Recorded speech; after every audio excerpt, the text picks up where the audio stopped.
the hourly purple air data. So now I have everything in one giant data frame.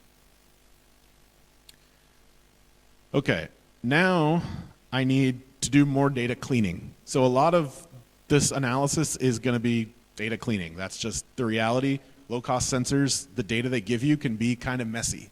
All right, they're low cost, so you're not getting, you know, the Cadillac of air quality monitors. So what I'm doing first, I'm taking any data that is below 0 and I'm removing it. And before somebody complains about that, you do need to be careful with that. I'm only doing it in this case because I know that the only negatives I have are those minus 999s. But there would be a more robust way to do that, to get rid of these negatives. Because sometimes you don't really want to get rid of the very small negatives. And the reason is because the precision of these instruments is less than, you know, maybe 1 or 2 micrograms per meter cubed. You know, that's sort of the precision. So if you're reading a value that says 5 micrograms per meter cubed, there's some error, there's some uncertainty around that. It could be 3, it could be 7. You know, this is a bit of an exaggeration. It's hopefully not that large. But what that means is if you're reading, you know, if your air quality concentration, your true concentration is 1 microgram per meter cubed, it's a very clean environment, let's say. If the uncertainty error around the measurement is 2 micrograms per meter cubed, then it's totally possible you could have a legitimate reading that would say -1 micrograms per meter cubed, or negative concentration, which we all know is not a real thing. But you know, the instruments, even the reference monitors, are less than perfect devices. They all have uncertainties associated with them. So anyway, long story short, be careful with just automatically removing everything that's a 0. I'm also going to remove things that are not a number. All right, so you'll see some of these up here. These, see the NaN? That means not a number. It's sort of a code speak for something that's undefined, something that's like missing. So I want to get rid of those because I can't plot them. There's no data. So I tell the computer to get rid of those. All right. Now, what I'm doing here is I'm making another scatter plot. So I'm taking the BAM data and I'm plotting it against the purple air data. Why would you want to do that? Well, you'd want to compare if the sensors are performing well. There should be a very tight correlation if they're performing well, and there should be something like a 1-to-1 slope. So I plot a scatter plot of the purple air data versus the BAM, and I tell it to spit out the plot, and this is what I get. All right, so again, this is just using raw, uncorrected sensor data. It doesn't look like that great of a correlation. And in fact, if you do the R squared, you can calculate the R squared down here. It gives me 0.28.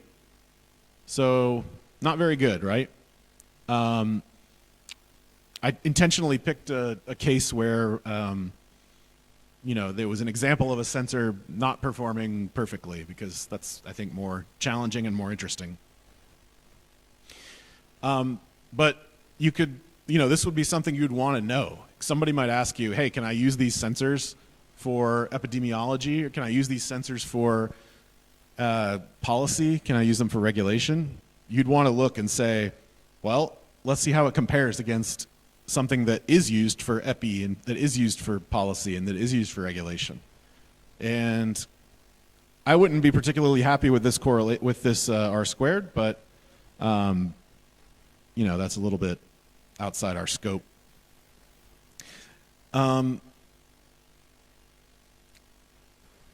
I do a little more cleaning here. So this is some more mild data cleaning. I basically, there's a few very unrealistic values that sometimes show up from these sensors. For example, a relative humidity of greater than 100. So if you have a relative humidity of greater than 100, that means you are in a cloud or in some dense fog. And we don't really see, fog is not a thing in this part of the world. Not so much anyway. So we're going to get rid of those unrealistic values. We're going to do some other cleaning. I'm going to hurry up because I know we're on a tight schedule here. Okay. And then I'm going to start to make some more plots. Again, this is just a plot you can make with 2 lines. It's another scatter plot, but in this case, I've colored the data by the relative humidity. So why would I want to do that? Well, we typically think that when there's higher humidity, the particles swell with water, and they are more likely to be detected by the optical particle sensor as 2 more. Yeah, I know. Yeah, I'll finish in a minute. Yeah, I'm gonna stop here in a minute. We have humidity colors here that tell you kind of, okay, at which points is there overestimate? You know, is it because of high humidity or is it not? So on and so forth. All right, almost done, I think. The last thing I do here is I do a multiple linear regression on the data, and I don't have time to go into the details. I don't even have time to kind of do the training data versus the testing data. So if you're an expert on that, disclaimer, I'm not doing that. But what I do is I set up a linear regression, and I apply that to the data. And then what I get here is the result. All right. So if I do a correction factor using the linear regression, which we don't have really time to go into, I get the red lines. This is the error, basically, like how far off the sensor is from the BAM. And if I just use the uncorrected data, that's the blue lines. And you can see that the red lines are much closer to 0. We want the error to be 0, so we want the lines to be closer to 0. And it does show that so the statistics are such that, you know, the mean absolute error from the raw data was 10 micrograms per meter cubed, and when we applied the correction factor, we got it down to 5 micrograms per meter cubed. All right, so we improved the accuracy of these sensors by quite a bit. Okay, that is where I'll stop. If anyone has any questions, I can answer them really quick, but we got to move on. So thank you.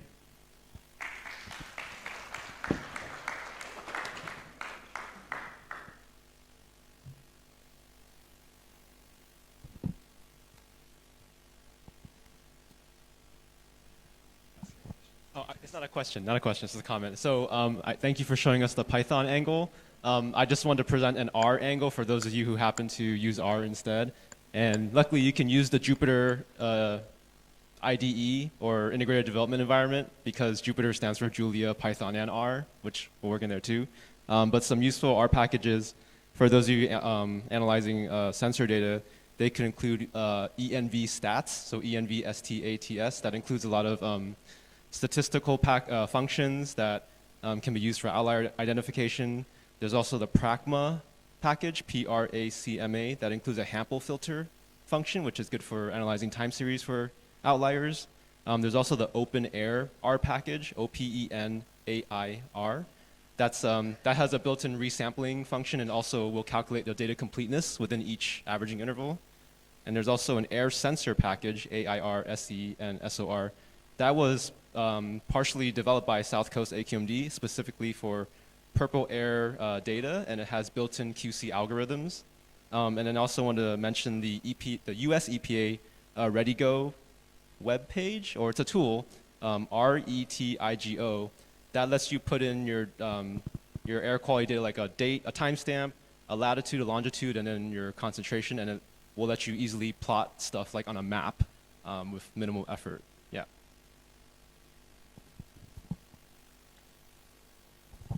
Yeah, there you go. Yeah, Dan, I received an email that said I should come with my laptop for practical sessions. And this, I would say in my mind, is one of the most important sessions in this training, how to use the data. And you have spoken so well, but I'm not sure we can follow those steps. But if you have provided, or if you will still provide a session for us to use the laptop, give us the data, we put it there. All right, move on to this point, and we click. We move on to this one, we click. I think it may make more sense to us, and we can easily reproduce this kind of experience. I want to ask, do you have such provisions, sir? So I hear your complaint. I'm sorry it didn't live up to that. The thing is that even doing that has a lot of challenges, and I think the folks at EPA, Maxwell and John and others can attest to the fact that I've done that before, where I've gone around and set up everybody's code and helped them actually do it. That's not really the path we chose this time. We have a very large group. We have a lot of people we need to teach, and we have a lot of people that need to speak, and it can't just be me speaking the whole time, because that's not fair. So unfortunately, this is what we have. I'm happy to send the code to you, and you can look at it, and you can try to follow along on your own. You can always send me an email if you get stuck. But like I said, there's tons of information out there online. You know, I think it's sort of a two-way street. Like, you can't always just have somebody standing up here and saying, this is how you do it, you know. There's plenty of sort of self-paced learning that can be done as well. And so I would encourage you to explore some of those options. You can definitely shoot me an email if you're stuck on something. But yeah, thanks for the comment.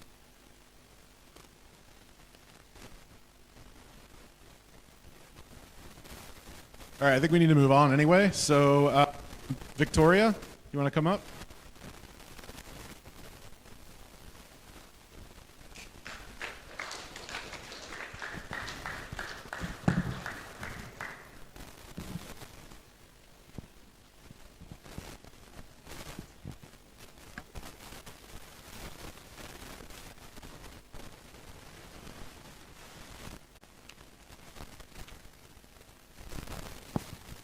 Yes, so we can take like 5 minutes to stretch, if that's okay. Okay. All right.